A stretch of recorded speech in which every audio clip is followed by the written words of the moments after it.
대학들이 발표한 학생부 종합전형 안내서와 대학들의 PPT, 그 다음에 대학들이 설명해서 있던 이런 PPT 자료들을 활용을 해갖고 조금 더 구체적으로 말씀 좀 드리고요.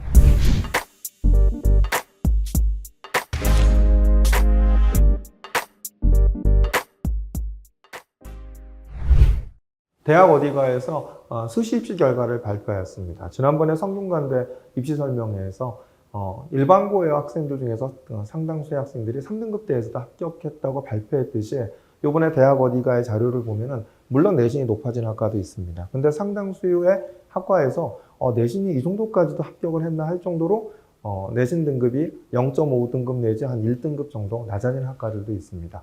자, 이런 차이가 나는 것은 바로 무엇이었을까요?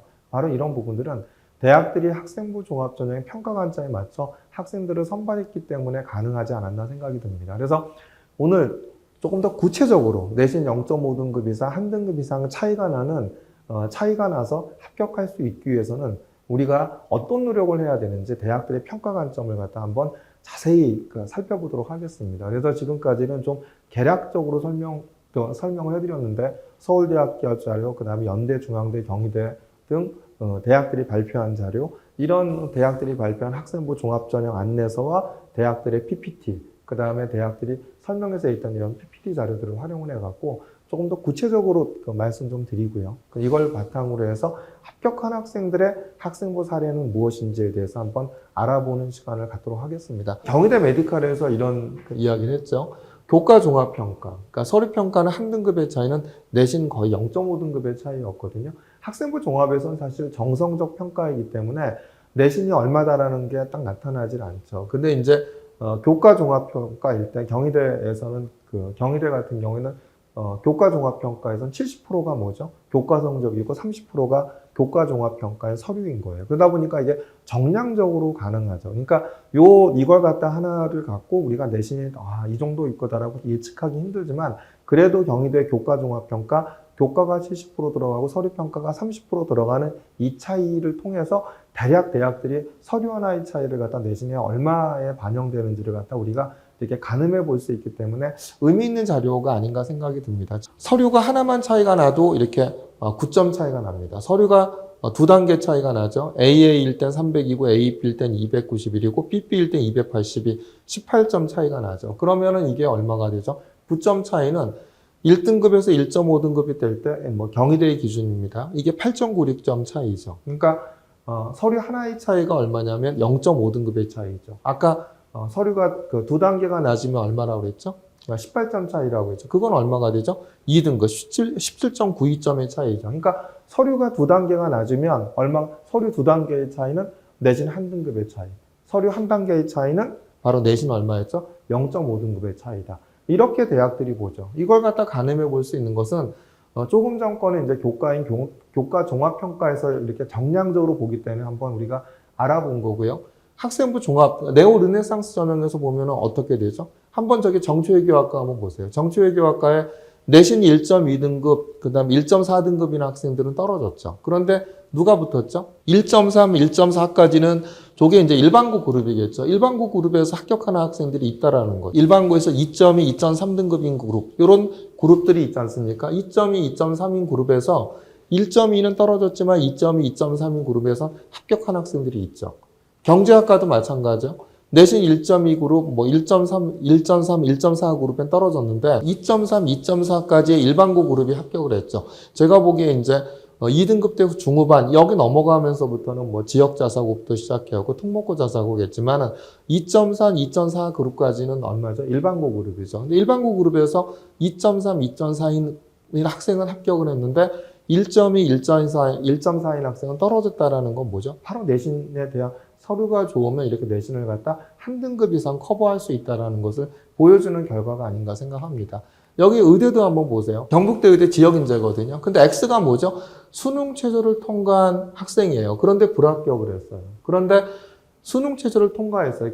경북대는 얼마였죠? 올해부터는 좀 수능 최저가 완화되지만 작년까지는 과탐 포함해서 3경역 1등급, 3위였죠? 이걸 보면은 얼마가 되는 겁니까? 그런데 굉장히 높죠? 그런데 거기서 내신이 잘 보이시니까 맨 앞에 1.0등급인 학생이 어떻게 돼 있죠? 1.0등급인 학생 X가 보이잖아요. 내신 1등이 떨어졌어요. 3합3을 맞췄는데도. 그런데 어디까지?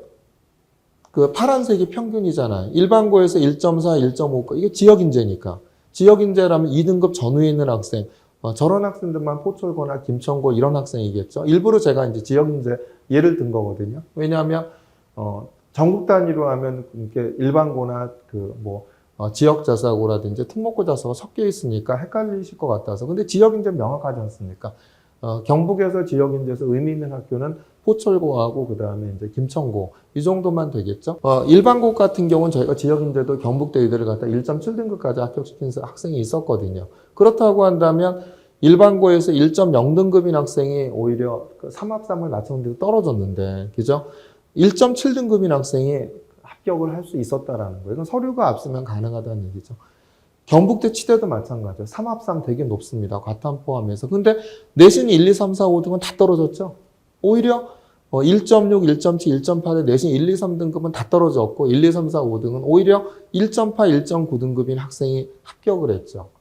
이 학생들은 저희도 지금 경북대에서 2.25등급인 학생을 갖다 치대 합격시킨 사례가 있기 때문에 이 얘기는 뭐죠? 이렇게 서류가 좋으면 내신 0.5등급 이상을 갖다 얼마든지 극복할 수 있다는 걸 갖다 보여주는 결과가 아닌가 보여집니다. 경북대 치의학과 지역인재에서는요, 2.5등급 전후에서 일반고 학생들이 합격한 사례가 있습니다, 이번에. 그럼 결국은 얼마죠? 0.8등급까지도 이게 서류로 내신을 갖다 극복하고 치대에서 합격한 사례를 갖다 보여지는 결과가 아닌가 생각이 듭니다.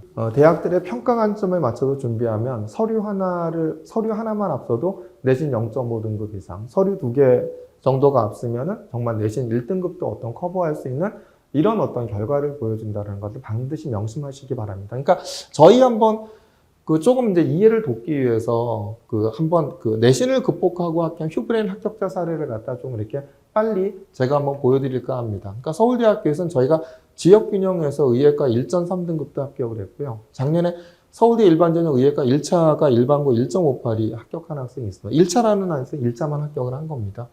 연대 의예과가 2.51까지 됐고 카톨릭 의예과 자사고 2.1등급인 학생이 된 학생이 있고요. 한양대 의예과에서 일반고 1.7등급도 합격한 학생이 있습니다. 가천대 2.8, 3.0등급은 합격을 했고요. 일반고에서는 1.4등급은 합격을 했는데 2.0등급 1차 합격한 학생이 있죠. 인하대에서는 굉장히 이번에 높았죠. 그런데 전년도에 2.95등급까지 합격한 학생이 있습니다. 연대 미래의예과 일반고에 1.66이 합격한 학생이 있고 경북대 의예과 일반고 1.7등급이 합격한 학생이 있습니다. 치대도 마찬가지죠. 치대도 보면 대구 한의대 일반고 2.4등급이 합격한 학생이 있고요. 그죠? 연대 약대 같은 게 높았지만 1차에 일반고 1.92등급이 합격한 학생이 있죠. 근데 이렇게 보시면 이제 경희대 치대도 2.8등급, 그 다음에 아까 말씀드렸죠. 경북대 치의예과 일반고 2.25등급이 합격한 학생이 있다고요. 이런 부분들에 대한 부분들이 서류가 좋으면 이렇게 극복하고 합격할 수 있는 의치대뿐만 아니라 이제 서울대도 한번 볼까요? 서울대도 보면은 이렇게 어디죠? 서울대는 굉장히 높아. 근데 물론 이제 4등급대인 학생들은 주로 이제 3, 4등급은 다 자사고지만 4등급대인 학생들 중에서 어디냐면 이렇게 1차 합격까지 간 학생들이 있어요. 그러니까 서울대 일반 전형은 2배수지 않습니까? 그런데 이렇게 1차 합격까지도 4등급대인 학생들도 합격한 사례가 있다. 심지어는 일반고에서 2.95등급이 서울대 건축공학에 1차 합격한 사례도 있었습니다. 1차 합격은 1차만 합격한 거고 합격이라는 건 최종 합격을 얘기하는 거죠. 그렇죠? 이런 부분들이 이제 서울대 같은 경우에도 내신을 극복하고 합격한 사례가 아닌가 보여지고요. 연세대도 마찬가지죠. 연세대도 내신을 갖다 굉장히 많이 본다라고 얘기하지만 이렇게 이제 연대 ISE나 이런 데에서는 하스 같은 경우는 4.3등급도 최종 합격을 했고 4.59등급이나 4.18등급이 1차 합격을 한 사례가 있죠. 그러니까 수능 최저 못 맞춰갖고 안 되긴 했지만 근데 연대 신소재공학 같은 경우 일반고에서 2.16등급도 합격한 사례가 있고요. 이렇게 보시면 이제 연대 같은 경우에도 내신을 많이 본다 그러는데 외고에서 2.7등급도 연대 경영학과 합격한 학생이 있죠. 고대도 마찬가지죠. 고대 일반고에서 경영학과는 일반고 2.9, 2.1등급까지 합격을 한 사례들도 되게 있고, 그 다음에 이렇게 이제 4등급대 같은 경우에는 굉장히 내신이 높아졌지만 계열 적합형이나 이런 데서 4등급대인 학생들 중에서 합격한 학생들이 있었죠. 이렇게. 그 다음에 이제 1차 합격 같은 경우 4.5등급까지 합격을 한 사례가 있었고. 근데 가정교육과 같은 경우는 일반고에서는 3.4등급까지 일체 합격한 학생이 있었고 지역자사고는 3.9등급까지 최종 합격을 한 학생이 있죠. 근데 일반고 같은 건축공학은 얼마죠? 일반고 2.9등급이 합격한 학생이 있죠. 성균관대도 보시면 이제 유학동양학은 5등급까지 합격한 학생이 있죠. 요번에 뭐 성균관대 같은 경우 일반고에서 3등급 때까지 많이 합격했다고 하니까 한번 학과들 보시면 이제 그 지원하시는 학과들에 도움이 되실까 해서 저희가 내신 차이가 나는 학과들 한번 정리를 한번 해봤거든요. 한번 보시면 도움이 되지 않으실까 생각합니다. 서강대도 그렇고요. 한양대도 이렇게 4등급 대, 한양대도 뭐 국제학부 같은 경우는 외고 4.1등급까지 합격을 하고 이렇게 합격을 했죠. 그 다음에 이제 중앙대도 이렇게 4등급 대 이렇게 이제 합격을 했고 뭐 3.76등급, 뭐 3.41등급도 합격한 사례가 있죠. 경희대 같은 경우도 일반고에서 4등급이 호텔 경영학부 이렇게 합격하는 사례가 있죠. 3, 4등급에서 4등급까지 해서도 이렇게 이제 물론 뭐 4등급은 경희대 갈만하지 않아요. 근데 일반고도 4등급이 합격한 학생이 있다라는 겁니다. 이런 부분들이 바로 이제 내신을 갖다 극복하고 합격한 전 사례들을 갖다 저희 사례를 통해서 한번 보여드렸는데요. 자, 그렇다고 한다면 이제 지금부터 본격적으로 이렇게 내신을 갖다 0.5등급 내지 1등급 이상을 갖다 극복하고 합격할 수 있는 방안은 뭔지, 대학들이 발표한 학생부 종합전형 안내서, 그 다음 설명에 나왔던 PPT 자료를 토대로 해서 한번 분석을 해드리고자 합니다. 첫 번째가 깊이 있는 학습 경험입니다. 그래서 서울대학교가 올 1월 10일 날 대입 발전 방향에 대한 컨퍼런스를 했죠. 그래서 서울대학교 이제 입학본부장님이 말씀하신 겁니다. 선택 중심 교육 과정의 특성을 고려하여 자신의 진로 분야의 깊이 있는 학습 경험을 바탕으로 함양한 역량을 중점적으로 평가하며 뭐라고 얘기하죠? 진로 분야의 깊이 있는 학습 경험을 바탕으로 함양한 역량을 중점적으로 평가하겠다고 얘기하죠. 두 번째가 뭐죠? 문제 해결 역량과 논리적 사고력을 지닌 창의적이고 윤리적인 학생 선발을 위한 종합 역량 평가를 지향하겠다. 이게 문제 해결 역량과 논리적 사고력 뭐겠어요? 탐구에서 나타나겠죠. 하나는 깊이 있는 학습 경험, 하나는 탐구를 통한 문제 해결력과 논리적 사고력이라고 이렇게 얘기를 하셨죠. 컨퍼런스에서 권호영 교수님은 뭐라고 했냐면 깊이 있는 학습과 학생부 종합전형에서 결론만 말씀드리면 고등학교에서 고교학점제, 너 무슨 과목 공부했니? 이거와 다양한 탐구 활동을 통해서 깊이 있는 학습을 통한 성장 과정의 학생을 학생부 종합전형으로 선발하겠다 이런 얘기를 했죠. 연대, 중앙대, 경희대, 건국대, 그다음 한국외대가 발간한 뉴 학생부 종합전형 평가 요소인 평가 항목에 있는 내용입니다. 그죠? 그다음에 여기서는 이제 얘기하는 게 깊이 있는 학습을 위해서 전공과 관련된 과목을 적절하게 선택하고 이수한 과목은 얼마나 되는가? 전공과 관련된 과목을 이수하기 위해 추가적인 노력을 하였는가? 공동교육 과정이나 온라인 수업, 소인수 과목 등. 그 다음에 선택 과목은 교과목 학습 단계 위계에 따라 이수하였는가? 위계가 뭐죠? 단계별로 심학습한 과정을 했냐? 이걸 물어보는 거죠. 전공과 관련된 과목을 얼마나 이수하였는지 평가하고 이수 과목 수와 이수 단위의 적정성 등과 같은 양적 측면도 평가 대상이라고 했고요. 그다음 일반 선택 과목, 진로 선택 과목을 학습 단계에 따라 체계적으로 학습하고 있는가를 갖다 평가한다고 이렇게 얘기를 하죠. 그러면서 이제 얘기하는 게 뭐죠?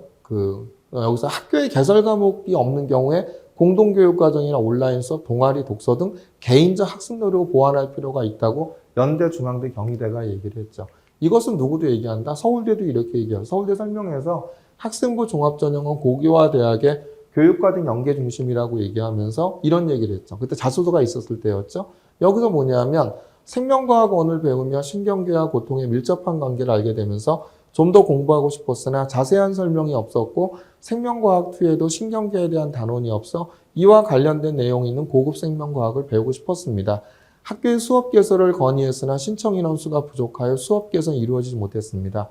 결국 인터넷과 전문 서적을 찾아 읽어보며 지식을 얻을 수밖에 없었는데 내용이 어려워 제한된 내용의 보고서를 동아리 내에서 발표하는 것에 그치고 말았습니다. 서울대학교에서 굉장히 얘기를 잘하고 있죠. 네가 만약에 공동교육과정이나 그러니까 심화된 과목을 갖다 이수할 수 없으면 스스로 노력을 하라고 얘기를 하고 있죠. 근데 서울대만 얘기했나요? 앞에서 보시면 연대, 중앙대, 경희대도 뭐죠? 공동교육과정, 소인수 과목을 듣든가 아니면 본인의 노력을 통해서 스스로 노력을 온라인 강의를 들으면서 자기가 스스로 노력한 과정을 나타내라고 얘기하죠. 그래서 서울대나 연대, 중앙대, 경희대가 다 다르지 않습니다. 그러니까 고교학점제에 대해서 내가 학교에서 개설되는 과목이나 또는 공동교육과정 그 수업을 듣거나 그것이 여의치 않으면 스스로의 노력을 통해서 심학습한 과정을 나타내라고 얘기를 하고 있는 거죠. 자, 그러면서 이제 학업성 지도에 대해서 알아보겠습니다. 이건 이제 금년도 서울대 학생부 종합전형 안내서에 나와 있는 내용인 거죠. 아래표에서 볼 수 있듯이 수강자가 300명인 과목에서 1등급을 받은 성적과 수강자가 20명인 과목에서 3등급을 받은 성적을 단순히 비교하는 것은 적절한 평가 방식이라 할 수 없습니다. 수강자 수, 원점수, 평균, 표준편차, 학년별 성적 변화, 선택 과목 특성 등의 다양한 정보를 통해 수치가 가지고 있는 의미와 정보를 정성적으로 해석하여 더욱 정확하게 학업 능력을 평가하고자 합니다. 잘 보실 게 이제 학년별 성적 변화죠. 1학년 때 못했다 하더라도 2학년, 3학년 때 잘하면 의미 있게 평가한다고 얘기를 하기 때문에 1학년 때 내신을 놓쳤다 하더라도 포기하지 마시고 2학년, 3학년 때 성적을 갖다 올리시면 되지 않으실까 생각합니다. 그거는 이것이 이제 아까 제가 말씀드렸던 연대, 중앙대, 경희대, 건국대, 한국외대, 뉴욕 학생부 종합전형 공통평가 요소 및 평가 항목인데 올해부터는 전부 다 이 5개 대학이 다 이걸로만 다 평가를 하죠. 그래서 여기서 보시면 여기서도 그런 얘기를 하고 있죠. 학업성 지도 평가가 종합적 학업 능력, 추세적 발전 정도, 희망 전공과의 연계가 기본이다라고 얘기를 하죠. 추세적 발전 정도를 언급하고 있죠. 그러면서 또 뭐라고 하냐면 진로 선택 과목을 주로 3학년에 이수함으로써 단순히 등급 성적에만 의존할 경우 3학년 성적에 왜곡이 발생할 수 있다는 점을 고려했다. 그래서 학업성 지도는 등급이나 재점수와 같은 성적 유지의 정량적 지표만을 의미하지 않는다. 그래서 내가 등급만이 나의 내신만 그렇게 생각하시면 안 됩니다. 그러니까 3학년 성적에 진로 선택 과목이나 공동교육 과정에 ABC 나오는 과목들에 대한 부분 전문교과 같은 경우도 원점수를 잘 받으시는 것이 아마 유리하실 거고 거기에 따른 세특에 대한 내용들도 심학습한 과정이 나타나셔야지만 유리할 겁니다. 단순하게 등급 나오는 공통과목이나 일반 선택 과목을 등급 갖고 평가하지 않는다. 그렇게 그렇게 아시면 되지 않으실까 생각합니다. 그 다음에 이제 서울대 입학수정관이 1월 10일 날 최기 입학수정관 이승현 입학수정관이 발표한 내용입니다. 대학 입학전형 개선 방향에서 오히려 주요 과목 성적의 우수성이나 전 과목 성적 우수성은 좀 낮죠. 그리고 도전적인 교과목 선택 이수 의지가 오히려 6이고 5위가 뭐죠? 독서 소양이죠. 그러니까 독서 소양이라는 게 전문서적을 찾아 읽을 수도 있고, 근데 1위가 뭐죠? 학습 경험에 나타난 문제 해결 능력의 어떤 탐구력. 이것이 이제 1위였죠. 그래서 이제 탐구력을 갖다 강화한다. 그죠? 대학들은 이렇게 탐구력을 강화하고 있죠. 여기서도 보시면 이게 이제 연대, 중앙대, 경희대, 건국대 올해부터 전면 시행한다고 그랬죠. 15개 항목을 10개 항목으로 바꿔서 연대, 중앙대, 경희대, 건국대, 외대가 올해부터 10가지 항목으로 평가를 합니다. 여기서 탐구 활동을 뭘로 바꿨다? 탐구력으로 바꿨다고 하죠. 여기서. 그 전공적 합성을 진로 역량으로 바꿨고 이것이 이제 대학들이 자꾸만 탐구력을 갖다 강화하고 있는 내용입니다. 그러니까 탐구력 평가는 뭐예요? 탐구력은 고차원적인 학업 역량을 보여주는 필수적인 요소다. 이렇게 얘기를 하고 있죠. 연대, 중앙대, 경희대, 건국대만 그런 것이 아니라 성균관대 입시 설명에서도 뭐라고 하고 있죠? 학생부 종합전형 평가 요소는 학업 역량, 개인 역량, 잠재 역량으로 평가해 왔는데 개인 역량은 전공 적합성과 계열 적합 평가해 왔다. 이 표현이 사라지고 다 탐구 역량으로 변경했다. 이런 얘기를 하죠.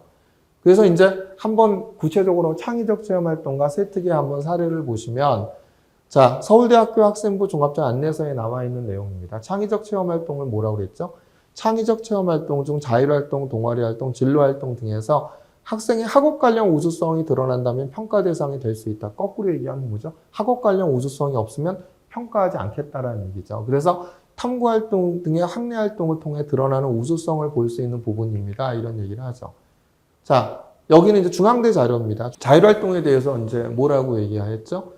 뭐 단순히 반장반장한다고 해서 평가하지 않는다. 양적, 질적 평가가 필요하다.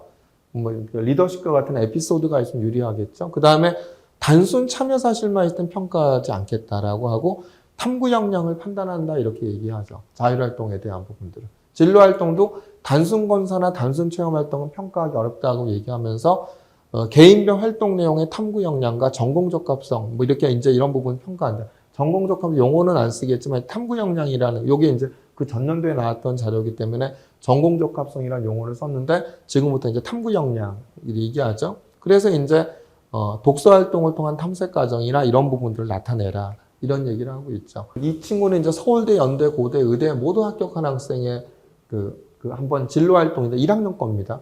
동아리 활동을 계기로 후성 유전학을 접하는 후성 유전의 메커니즘으로 CpG 메틸레이션과 히스톤 변형을 제시하고 이를 암, 우울증 등의 질병 치료에 사용할 수 있음을 학습하여 후성 유전학의 최근 의학적 연구라는 제목으로 발표함. 그 2019 청소년 글로벌 창의스쿨 해외 석학 초청 릴레이 특강의 참가하여, 그죠? 2012년 노벨상을 받은 야마나카 시냐의 기사를 보고 야마나카 인자가 DNA 메티라를 지우는 초기화 과정에 기여한다는 점에 흥미를 느끼니까 청소년 글로벌 창의스쿨 해외 석학 초청 릴레이 특강은 교육청에서 했던 특강이었는데 이제 학교에서 이제 참가자를 받아가 참가를 한 거죠. 근데 거기서 그걸 듣고 거기서 끝난 것이 아니죠. 흥미를 느껴서 그 다음에 이제 그 후속 활동으로 저희가 이제 추천을 해준 겁니다. 아, 나는 이 부분에 DNA, 야마나카 인자가 DNA 메티라를 지우는 과정에 지우는 초기화 과정에 기여하는 흥미를 느껴서 이걸 바탕으로 저희가 이제 그 추가해주고 이제 학습한 과정이 학생부에 나타난 사례죠. 이에 줄기세포와 재생의학의 미래라는 강의를 찾아드리며 제대열의 중간염 분리세포를 분리배양하여 연골 치료제를 개발하였다는 점을 알고 줄기세포를 이용한 연골의 재생을 조사하다가 AJSM에 게재된 영어 논문을 읽고 정리 학습한 과정에 대한 것들이 나타나 있죠. 또 보시면 이제 서울대 경영, 성균관대 글로벌 경영에 합격한 학생인데요. 자이언트 스텝에 관해 탐구함. 그 과정에서 미국 정부와 패드의 코로나 극복 방안 대대적인 유동성 공급 정책을 조사하고 실물 경제와 자산 시장의 역학적인 관계를 학습하기 위해 온라인 강의 경제학 언론 거시경제학을 수강하며 정부 주도의 안정화 정책이 효과를 내기 위해 경제화 현상과의 시차를 최소화해야 한다는 사실을 확인함. 나아가 캠피셔의 인터뷰를 참고하여 기준금리 인상이 반드시 경기 침체를 유발하는 것은 아니며 오히려 장기적인 성장을 위해 필수적으로 거쳐야 할 백신 역할을 할 수 있음을 파악함. 마켓 네버 포겟을 찾아 읽으며 주식시장의 대가들이 주장하는 경제 순환주기를 이해하고 하워드 막스, 마이클 버리 등의 향후 경제 전망에 대한 다양한 시각을 비교 분석하며 경제 현상의 복잡성과 자신만의 굳건한 관점의 중요성을 깨달았다고 함. 이런 부분들이 뭐죠? 이건 동아리 활동에서 이제 자이언트 스텝에 관해 공부하면서 탐구했는데 활동 내용을 쓴 것이 아니라 학습 과정을 갖다 자세히 기재하면서 내가 본인의 어떤 관점을 나타내는 이런 이제 그 어떤 학생부 내용이겠죠. 그 다음에 이제 세특을 한번 보도록 하겠습니다. 자, 세분인력 특기 사항을 보면 세특에서는 이제 이런 얘기를 하죠. 점수 위주의 선발 방식에서는 매우 미미한 점수 차이의 합격과 불합격이 결정됩니다. 이 같은 방식은 간단하고 편리한 선발 방법이지만 4차 산업혁명 융복합 시대의 대학과 사회에서 필요로 하는 인재 선발에 부응하는 적절한 방식인지는 의문입니다. 서울대학교는 학생들의 학업 능력과 발전 가능성을 면밀히 평가하기 위해 수치의 단순한 합산을 넘어서는 평가 방법을 고민하게 되었습니다. 그 결과 학교생활기록부 등 제출 서류에 기반을 둔 종합적이고 다면적인 평가를 도입하게 되었습니다. 이는 교과 성적 교내 활동의 결과만을 평가하는 것이 아니라 그 동기와 과정까지 다면적이고 심층적으로 평가하는 방법입니다. 작년 같은 경우는 얘기가 됐어요. 결과만 있다 하더라도 자소서에 동기와 과정을 나타낼 수 있었죠. 이게 이제 서울대학교 학생부 종합자 안내서인데, 근데 올해는 자소서가 없잖아요.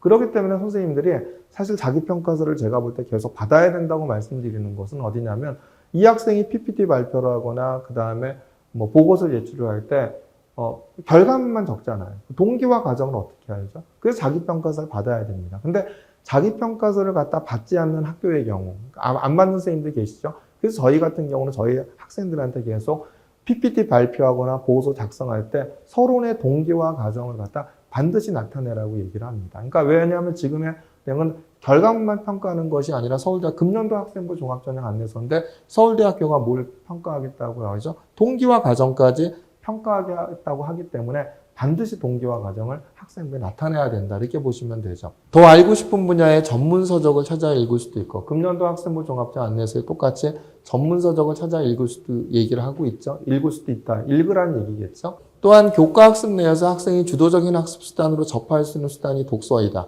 교과 학습의 내용을 심화 발전시키기 위해 관련된 분야의 서적을 주도적으로 찾아 읽고, 여기도 뭐죠? 서울대학교가 다르지 않죠. 교과 학습의 내용을 심화 발전시키기 위해서 뭘 하라죠? 책을 읽으라는 얘기죠. 심화 발전시키고 관련된 서적을 찾아 읽고, 그럼 그 서적이 교양도서일까요? 아니면 심화도서나 전문서적일까요? 심화도서나 전문서적이겠죠.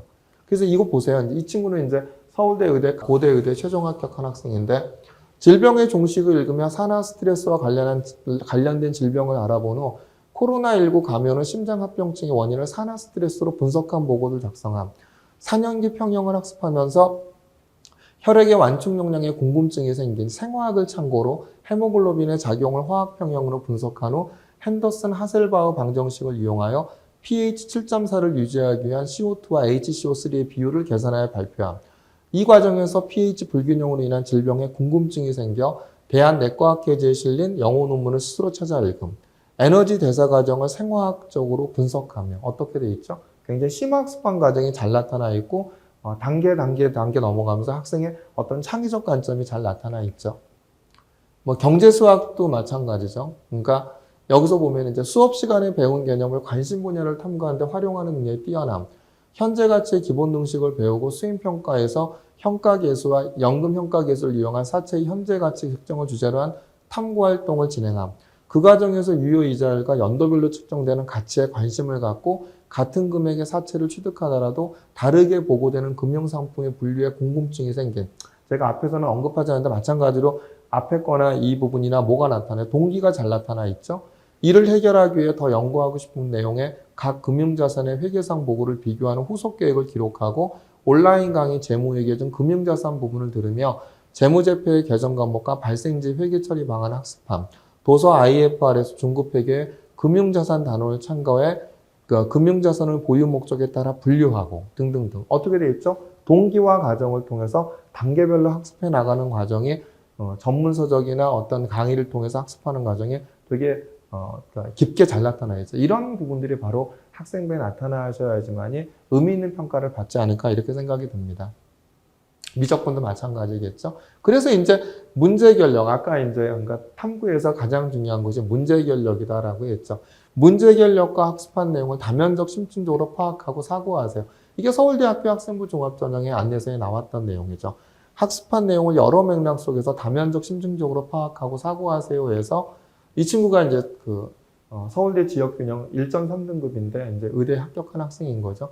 1학년 때 보면 후천적 형질의 유전에 관심을 갖고 모계 유전에 대해 발표했고 유전체의 발현, 유전체 안정성, 재조합 조절 등과 같은 고2 자율 시간에 했고 고1 진로에 유전자 돌연변이 모델을 했고 고2 물리에서는 이제 스핀 운동과 같은 이런 이제 운동에 대해서 했죠. 이런 부분들이 다 연결이 된 겁니다. 그래서 저희가 이제 추천을 해줘갖고 자소서 로드맵을 짰던 건데 이것이 이제 학생부와 자소서에 잘 나타나 있었겠죠. 그래서 RNA를 활용한 후속 유전학 조절 및 치료법이었고 주제가 형광공명 에너지 전달을 이용한 세포생물학 연구와 양자 역학 결합음람에 대한 이런 부분들이 뭐죠? 세포생물학과 그다음 양자 역학. 그러니 이걸 보고 와 저거야말로 이제 대학원 과정인데라고 막 얘기를 하면서 되게 깊었다고 얘기하죠. 그러니까 세포생물학과 물리학에 대한 어떻게 융합적이면서도 이런 이제 유전과 관련된 부분을 후속 유전하고 연결돼 이 네 가지가 종합적으로 물리까지 연결되고 연결되는 과정인 거거든요. 그러니까 일반고 1.3등급이 서울대 지역균형 의예과에 합격하려면 그냥 되진 않겠죠. 그죠? 다 이유가 있지 않겠습니까? 이런 부분들이 바로 잘 나타나 있기 때문에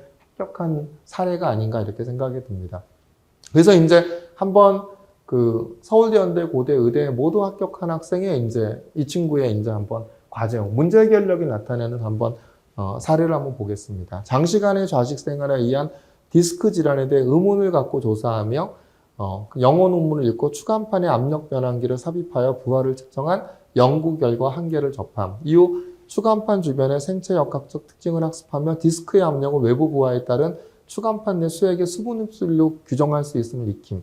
나아가 연구 논문을 보고 기립 자세에 앉아있는 자세 사이에 상반된 결과를 발견한 뒤 실제에 가까운 모델을 검증하고자 실험을 설계하는 능동적인 모습을 보임. 함 멜트와 오픈소스를 제작한 3D 모델에 아두이노 FSR 입력 센서를 설치하고 거북목을 구현하기 위해 정추전만 모델과 정추후만 모델을 직접 제작하는 모습이 특히 인상적임.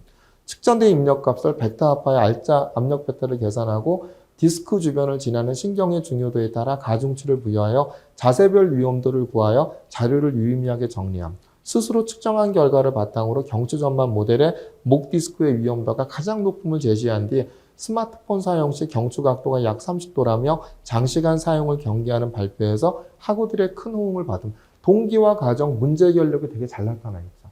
자, 요번에 이제 또 상경계를 한번 보겠습니다. 실용경제 교과에서 합리적 투자 의사 결정을 학습하고 유가증권 시장에서 확률과 통계의 개념이 어떻게 활용되는지 실제 종목으로 분석함. 도서 주식은 어떻게 움직이는가를 읽고 종목 변동성을 측정하는 베타의 개념을 학습함.